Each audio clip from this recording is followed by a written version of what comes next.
Welcome back to the deep dive. This is where we really get into the stack of sources you've shared with us, pull out those surprising bits of knowledge, and hopefully turn some complex stuff into aha moments. Exactly. Today, we're diving into something we all use, constantly, pretty much without thinking, language, but specifically those everyday phrases. Have you ever actually stopped to think about how much heavy lifting a really short, common phrase does in, our conversations? It's incredible, isn't it? They're like these linguistic workhorses. Yeah. Often totally overlooked, but wow, incredibly powerful. Totally. And what's really fascinating here, especially building on some of the great materials you sent in about real-world English communication, Yeah, those are useful. is how these, seemingly basic expressions are actually foundational building blocks for really nuanced conversations. That's the core of it. They often convey so much more than just the literal words might suggest, don't they? They act as cultural shorthand, social cues, practical tools, all rolled into one little phrase. Right. So for anyone looking to, truly master English beyond just the textbook stuff, these aren't just vocabulary items to memorize. No, not at all. They're more like entire mini lessons in social intelligence, you could say. Yeah. And practical application, too. Absolutely. So our mission today, really, is to give you a kind of shortcut. A shortcut to being well-informed about the hidden depths of this everyday language.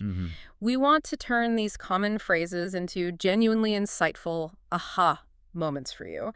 We're aiming to go way beyond just the surface-level definition. Yeah, beyond the dictionary. Exactly. We're going to try and dissect the context, look at the subtle social cues, the practical applications of, let's say, 5 essential English phrases. And these are drawn directly from those real-world communication resources you provided. And this really brings up an important question for you, the listener, doesn't it? How can understanding these, subtleties actually make you a more confident communicator, a more effective one? That's the goal, right? Yeah. Imagine being able to navigate everything from just, casual chats with friends to maybe those really crucial professional discussions, but with greater precision, with more social intelligence. Yeah, knowing the unspoken rules. Precisely. So our goal isn't just to give you words, it's about the wisdom of how and why they work. Hopefully that allows you not just to understand others better, but also, express yourself with more clarity and, importantly, with cultural attunement. Okay, so let's jump right in. Let's start with a phrase that taps into something really fundamental, I think. That human drive for clarity, for understanding. It's what's the difference between A and B. Now, this phrase, it's not just a simple question, is it? It feels more like a linguistic, laser beam or something. Oh, I like that. A laser beam. Yeah. Capable of precisely dissecting concepts, even ones that seem really tangled up, and sort of revealing their unique DNA. It's about sharpening our understanding. It is. It implies a certain level of intellectual curiosity, doesn't it? A desire to move past the superficial similarities. Exactly. And that's where the deeper insight really lies, I think. You're right, because this phrase, it isn't merely asking for dictionary definitions. Anyone could look those up, right? Right. Instead, it's a very specific, very deliberate request for distinction, for nuance. It inherently signals that the person asking already perceives some similarity, maybe some overlap, between A and B. They see they're related somehow. Precisely. But they're actively seeking to understand that critical dividing line. What are the unique attributes that really separate one from the other? It's fundamentally a quest for precision. Yeah, moving beyond just general idea territory. Exactly. Moving from a general understanding to something more granular, more specific. Think of it like intellectual refinement, a way to sharpen your cognitive focus. I do like that laser analogy, though. It captures the intent behind the question, not just its grammatical form. It's not simply tell me what A is and then separately tell me what B is. No, it's comparative. It's about tell me what makes A not B and B not A, especially when they seem so alike on the surface. So let's unpack some real-world scenarios where this phrase is just invaluable, starting maybe with conceptual differences. Yeah, good idea. Well, a very meta example, kind of relevant to what we're doing right now, is what's the difference between a deep dive and a quick summary? Okay, yeah, relevant. Quick summary, like you might get from, say, reading the headlines or an abstract. It gives you the gist, right? The efficient overview. Maybe, 10% of the information? But it gets you maybe 80% of the basic understanding quickly. Right. The broad strokes. But a deep dive, like this conversation hopefully is, well, that's extensive. It goes into granular detail. It tries to connect different concepts, maybe explore some far-reaching implications. What's the difference? The difference lies in the depth, the scope, the level of insight aimed for, and ultimately the purpose of the information transfer. One aims to quickly inform, the other aims for, well, maybe mastery, or at least a much richer understanding. Okay, that's a great example. And what about a classic one? Something that comes up constantly, everywhere from, I don't know, philosophy class to just reading the news online. Which one are you thinking of? What's the difference between a fact and an opinion? Yes. Absolutely fundamental. And this isn't just academic, is it? It's crucial for critical thinking, especially now with so much information and misinformation swirling around. Couldn't agree more. A fact is something verifiable, objective, often you can quantify it somehow, and crucially, it can be proven true or false. Right. Independent of what you feel about it. Exactly. Whereas an opinion, well, it's a personal belief, isn't it? A judgment. It's subjective, it's open to debate, it reflects an individual's perspective or feeling. And knowing that difference is just vital. For evaluating information, for constructing sound arguments, even just for having a sensible conversation. Absolutely. And for avoiding that trap of, confirmation bias. Without understanding that precise difference, public discourse, even just chats with friends about current events, can quickly just dissolve into muddled arguments where no one's really talking about the same thing. So true. Okay, so moving beyond these more abstract concepts, what about the practical applications? Where does this phrase really earn its keep in day-to-day life? Countless scenarios. Let's think about a learning environment first. Maybe someone's grappling with English grammar, which can be tricky. Definitely. A student might genuinely ask their teacher, what's the difference between active and passive voice? Now, that question isn't just asking for two separate definitions. No, it's asking how they relate, how they contrast. Precisely. It forces the teacher, or whoever is answering, to articulate the structural differences, yes, but also the difference in emphasis each voice creates. And importantly, the specific contexts where one might be more appropriate than the other. Like active voice for directness, maybe? Usually, yes. Yeah. And passive voice, perhaps, for formality, or when the person doing the action is unknown or unimportant. So asking for the difference gives a much clearer, more comparative understanding than just defining them in isolation. Makes sense. And what about the business world? That seems like a place where precision is key. Oh, absolutely. The business world practically thrives on this kind of precision. Imagine you're in a meeting, maybe a pretty high-stakes one.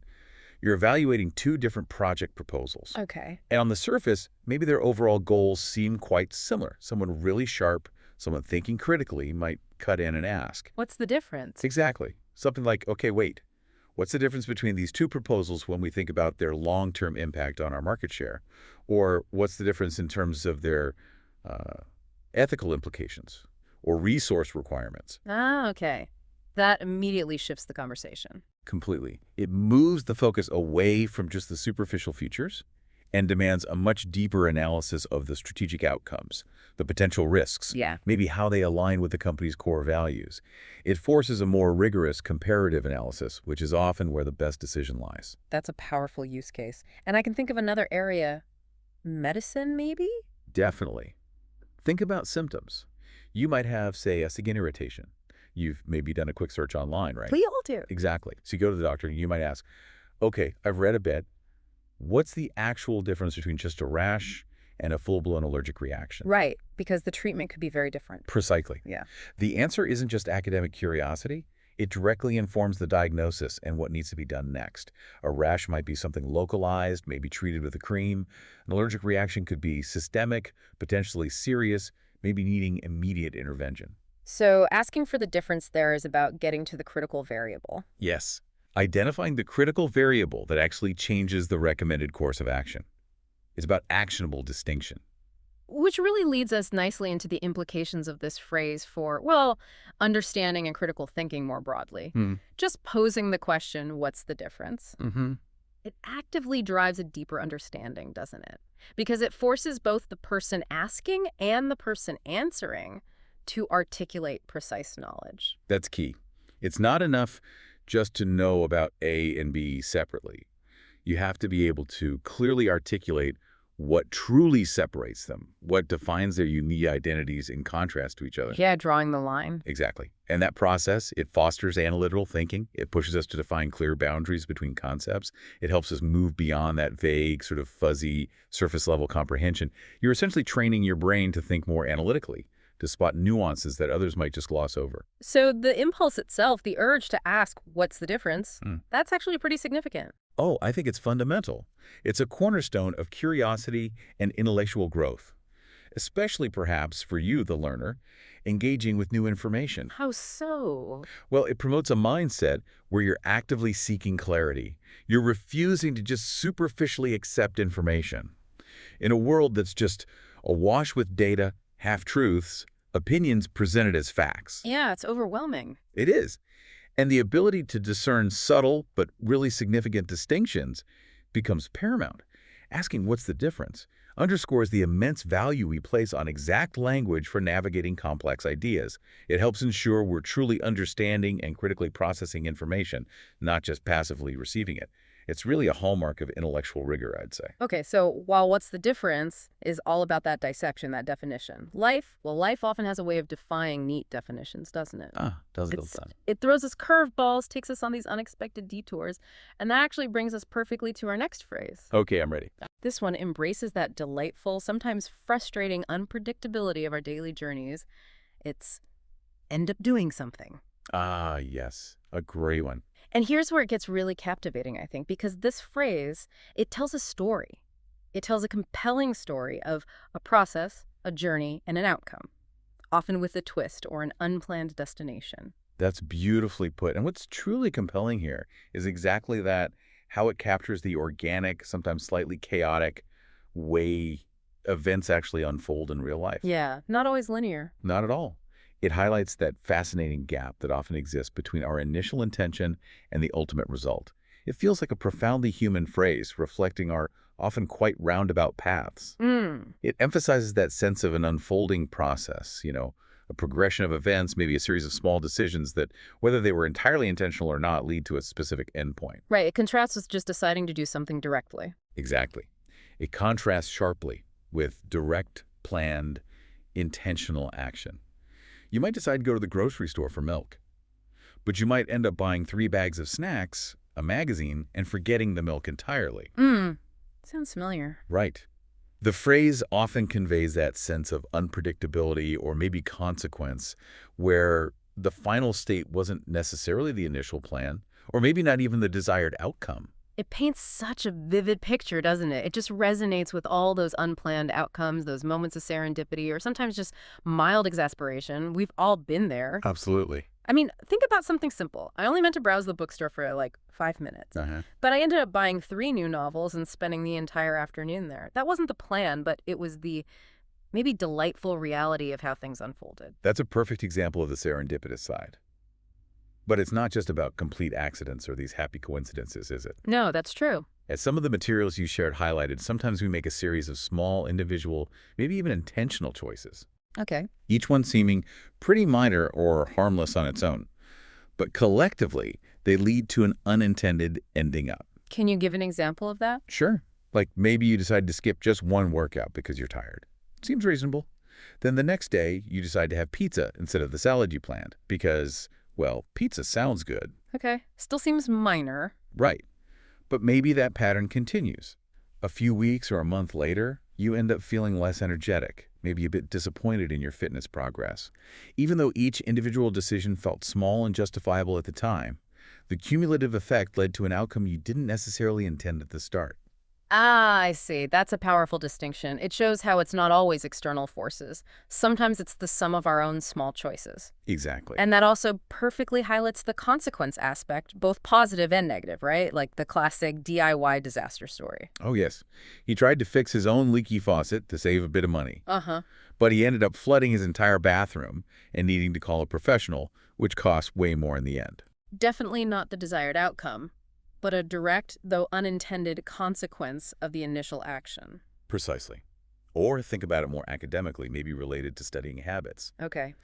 If you keep putting off your studies until the very last minute, you'll inevitably end up feeling incredibly stressed and sleep-deprived during exam week. Yeah. and probably not performing your best. Likely underperforming, exactly. So the phrase warns of an almost inevitable, though undesirable, conclusion that arises directly from a sequence of choices, in this case, procrastination. So it's really powerful as a narrative tool as well, isn't it? Immensely powerful. It adds this layer of realism, sometimes irony, sometimes even dramatic tension to a story. How so? Well, it reflects life's often unpredictable flow, where the journey itself seems to dictate the final destination rather than, say, following a preset GPS route perfectly. Right. Life isn't a straight line. Not usually. It's how we describe those moments where we stray from the path we thought we were on, maybe for better, maybe for worse. Or how seemingly unrelated events suddenly converge towards a particular outcome. It's a linguistic tool we use for processing and communicating the unexpected turns life takes. So it offers insight into our relationship with, what? Causality, chance. I think so. Causality, chance, maybe even our own agency, or lack thereof sometimes. It highlights that often our lives feel like a series of ending up somewhere, rather than always perfectly executing a rigid, predetermined plan. That connection to life's unpredictability and just basic storytelling feels really key. This phrase captures those nonlinear parts of life so well, where intentions don't always line up neatly with the final results. Exactly. So it becomes this really versatile tool for expressing all sorts of things: surprise, maybe regret, sometimes relief, or just acknowledging the unexpected journey.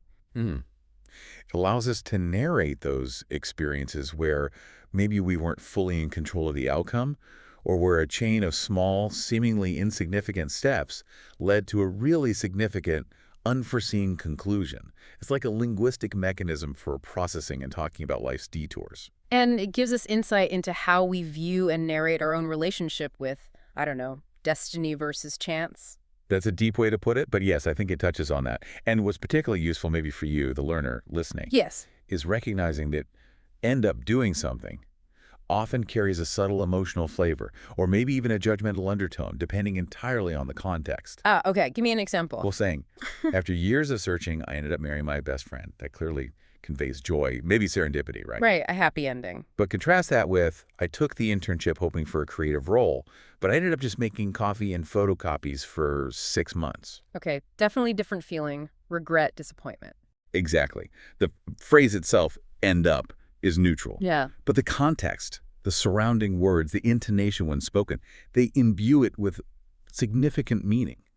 And recognizing that is critical for really nuanced communication, both understanding others and expressing yourself accurately.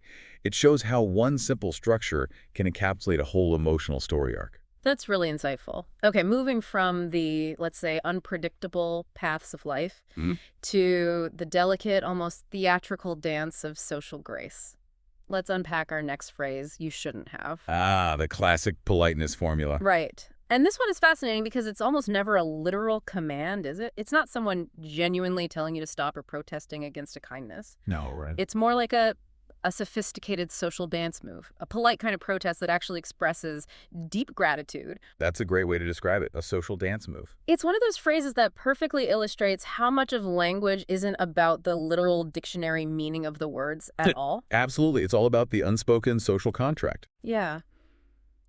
So delving into those nuances, politeness, humility, social etiquette, this phrase really stands out, doesn't it? It's a masterclass in indirect communication. It's almost never a literal negative command, like saying, you literally should not have done that action. It was truly inappropriate. Yeah, that would be very different. Very different tone, different meaning entirely. Instead, you shouldn't have, in this context, is a formulaic expression. It gracefully acknowledges the generosity shown, while modestly suggesting that the effort, or perhaps the expense, wasn't strictly necessary. It plays such a crucial role in gift-giving culture and also in just smoothing over potential awkwardness around favors. Yeah. It creates a smoother social interaction. It's almost like a way of saying, thank you so much, you're incredibly kind, but without sounding maybe too effusive or maybe even ironically ungrateful by just accepting too readily without acknowledging the effort. Precisely. It balances gratitude with a display of humility. And it's used so often when receiving a gift, isn't it? That's the classic scenario. Someone hands you a nicely wrapped present. Your immediate, almost instinctive reaction might be, He shouldn't have. Oh, you shouldn't have. This is absolutely beautiful. Thank you so much. And it's usually said with genuine warmth, right? Despite the apparent protest. Yes. The warmth is key. The shouldn't have part seems to soften the direct acceptance. It stops it from sounding presumptuous, maybe, or unappreciative. I think so. It shows you recognize the effort, the thought, the generosity behind the gesture. Not just the physical item itself. You're acknowledging the giver's kindness more than just the gift. That makes sense. And it's also used frequently when someone does a really significant favor, goes way out of their way for you. Definitely. Imagine a friend helped you move heavy furniture all day long. It's exhausting work. Right. Afterwards, maybe you offer them dinner or some other significant token of appreciation. They might well respond with, "Oh, honestly, you shouldn't have. That was really too much trouble, but I truly appreciate it." Again, not actually rejecting the offer. No, usually not. It's a polite acknowledgement of the burden or the effort they undertook, coupled with sincere appreciation for the gesture of thanks. It's about respecting the giver's generosity while maintaining that sense of humility, suggesting you didn't necessarily expect such kindness in return. And here's maybe the aha moment, which I think came up in the materials you sent. This phrase isn't just simple politeness, it's kind of a social high-wire act. How do you mean? Well, imagine saying it with the wrong tone, or maybe to someone who genuinely did feel they were inconveniencing you. They might actually take you literally. That's true. Tone is everything. It could backfire if not delivered correctly. Right. It highlights just how deeply embedded non-literal meaning is in English communication.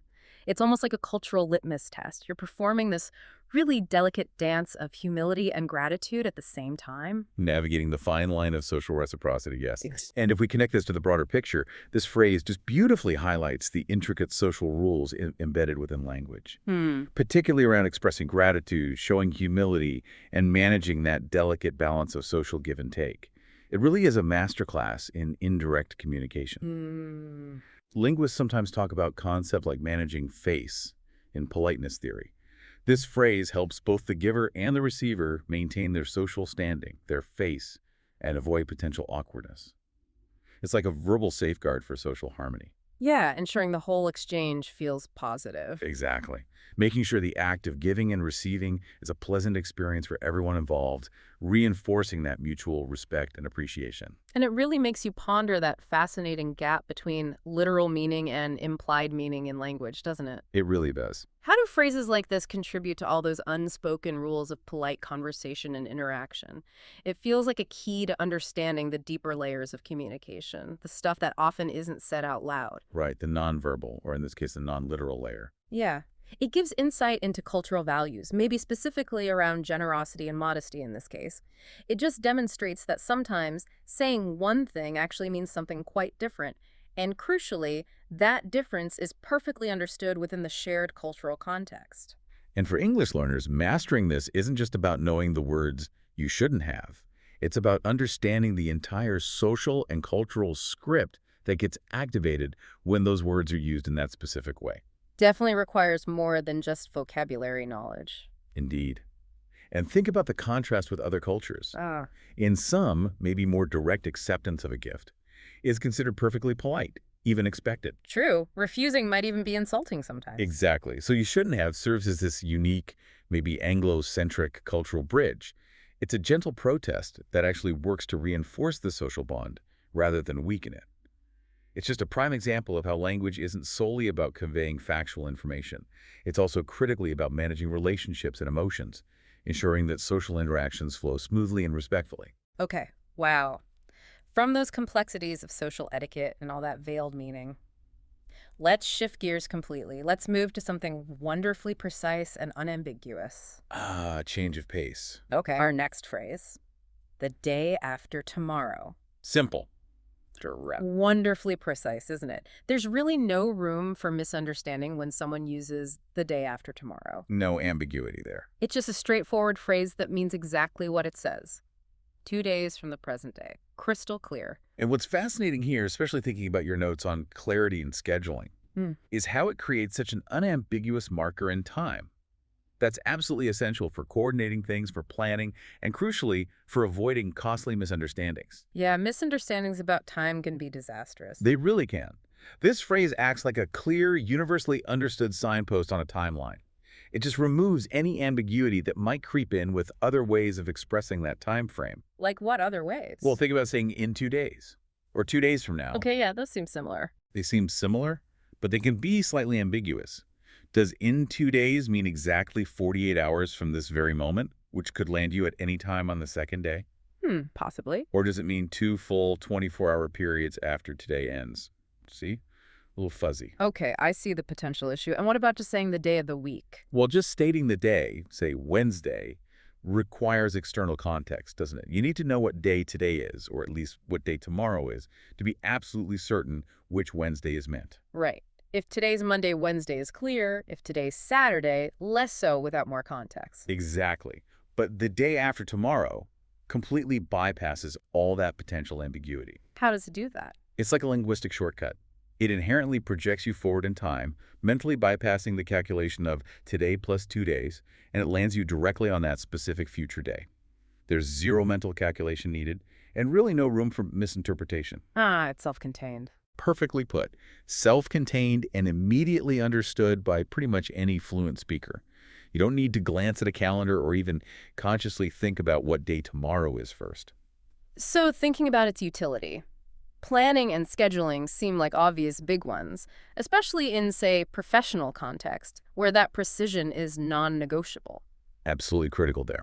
You might say, okay, team, let's plan to meet for the final project review the day after tomorrow at 10 a.m. sharp. Zero ambiguity. Everyone knows exactly when that meeting is. Precisely. Or for logistics, think about deliveries. The package you ordered is scheduled to arrive the day after tomorrow.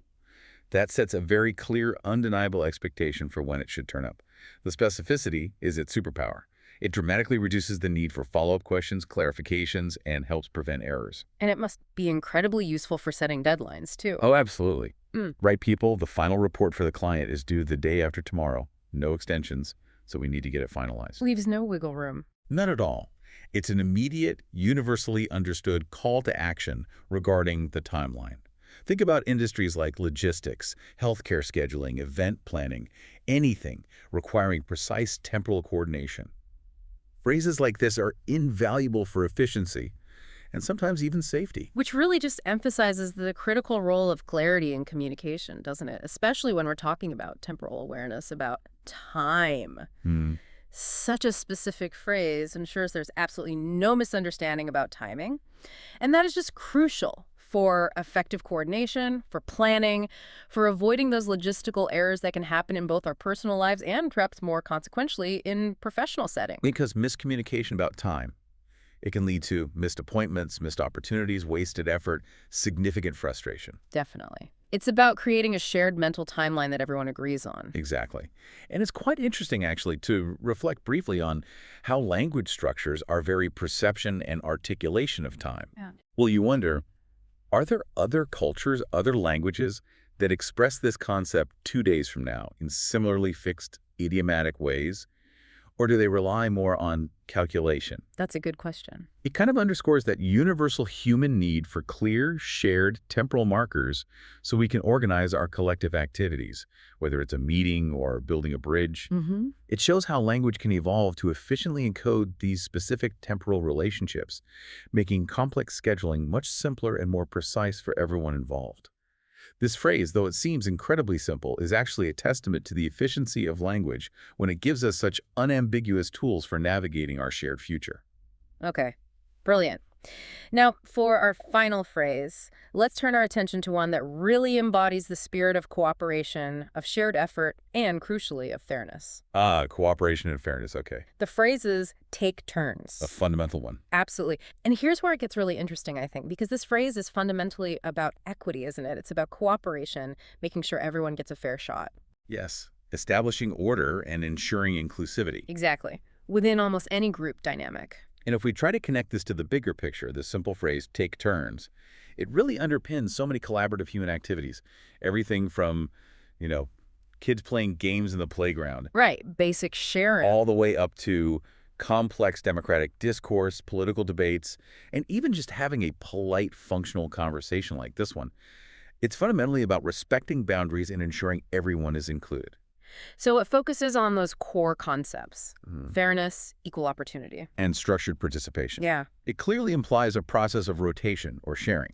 Sharing duties, maybe sharing resources or sharing privileges, like speaking time. And its crucial importance seems to lie in avoiding conflict, right? Yeah. Promoting harmony. Absolutely.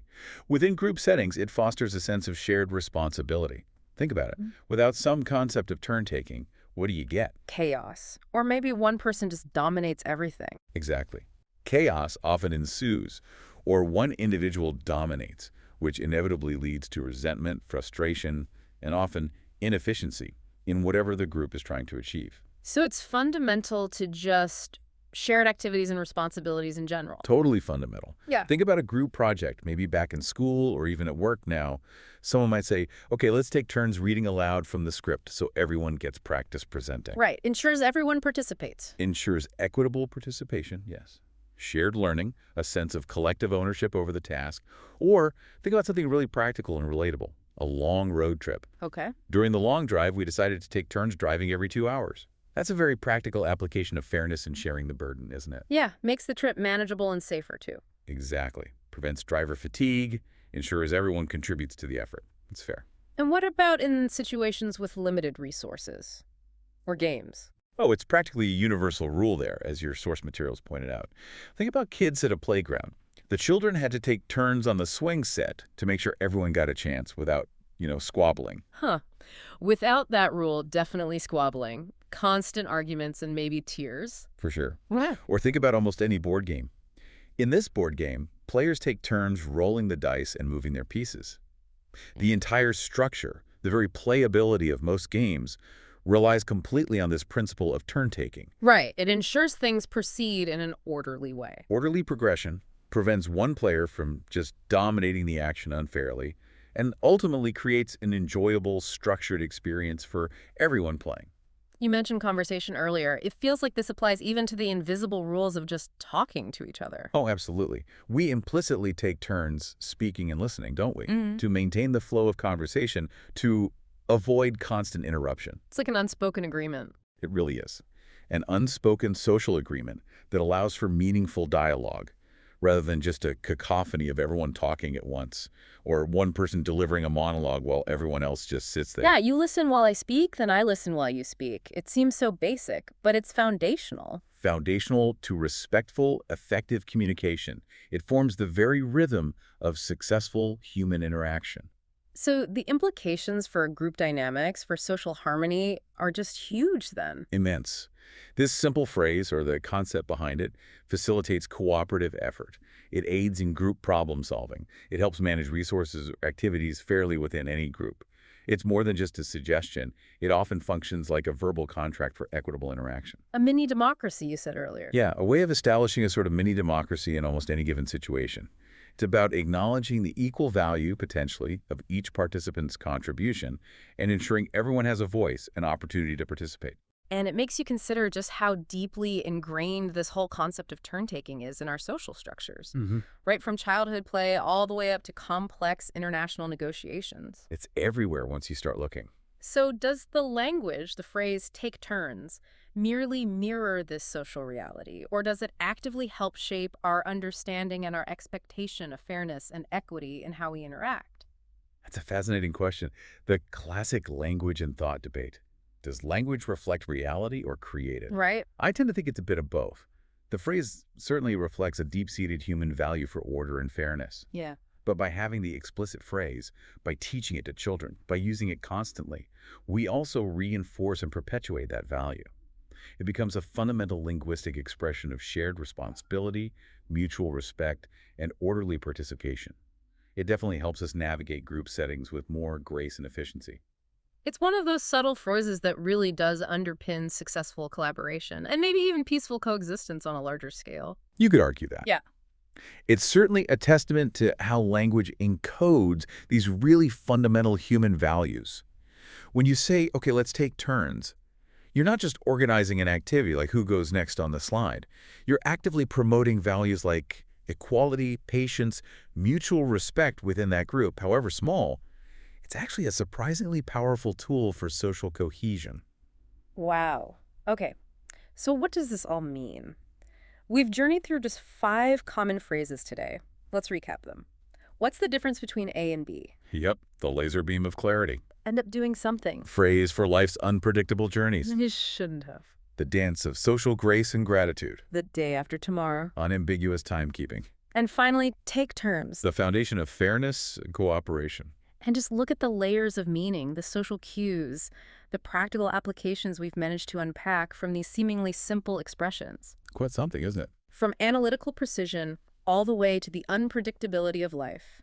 From the delicate art of politeness to clear scheduling and cooperative dynamics. These phrases are anything but simple when you look closely. They really are. As we explored based on your submitted materials, foundational for achieving true mastery of real-world English communication, going far beyond just vocabulary lists. Right. Our deep dive today hopefully wasn't just about vocabulary then. No, I hope not. It was really about trying to understand the cultural and social scaffolding that underpins so much of our everyday language. By unpacking these specific phrases, we hope we've equipped you with, well, maybe more precise, more effective, and certainly more socially intelligent communication tools. Helping you navigate the complexities of English with, hopefully, a bit more confidence. Exactly. Which brings us back to that question. How will you listen differently now? When you hear these phrases in conversations around you, will you be more attuned to those hidden depths, those subtle nuances? That's the hope. So next time you hear a seemingly simple phrase, maybe it's one we've discussed today, or maybe it's another common one, we invite you to just pause for a second. Ask yourself, what hidden depths, what social cues, what unexpected insights might this little phrase be carrying? Keep exploring. What other simple phrases do you use all the time that are actually incredibly complex once you start to deep dive into them? We hope this discussion has given you a maybe fresh perspective on the everyday magic of language. Well said. And maybe a new lens through which to view your own ongoing journey towards mastering communication.